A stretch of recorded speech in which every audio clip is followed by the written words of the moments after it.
But first, one of the volunteers at the funeral procession yesterday had a special connection with the late Queen.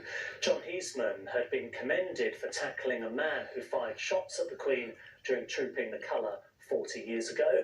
He'd been volunteering for St John Ambulance that day too. He spoke to our senior correspondent Ron K. Phillips about being part of the Queen's final farewell. This is my portfolio, obviously, and this is what I've kept right through the years. Like many people, John Heisman has a story about meeting the Queen, but his encounter ended with the late monarch inviting him to tea to thank him for helping to save her life. A volunteer for St John's Ambulance, he was on duty in 1981 when a man fired 6 blank shots as the Queen was riding down the Mall during the Trooping of the Colour.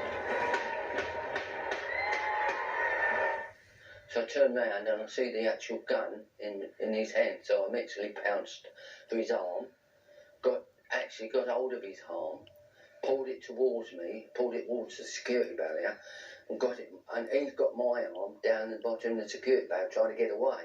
The police grabbed him, put a blanket over him, and took him away. There's incredible pictures, aren't there, of the Queen managing to hold on to that horse. She stabled that horse tremendously, because it jerked up. The horse jerked up, and she really stabled it. John and his colleagues were hailed as heroes, his picture in every national newspaper. A few weeks later, when he was volunteering at a garden party at Buckingham Palace, he was unexpectedly asked to stay behind and taken up to the Queen's private rooms. Inside was the Queen, Duke and Vermont, Lady Di, Prince Charles and Princess Anne. And I was done. And I thought to myself, what was going on? You know, so she said, come in, just like that to me. And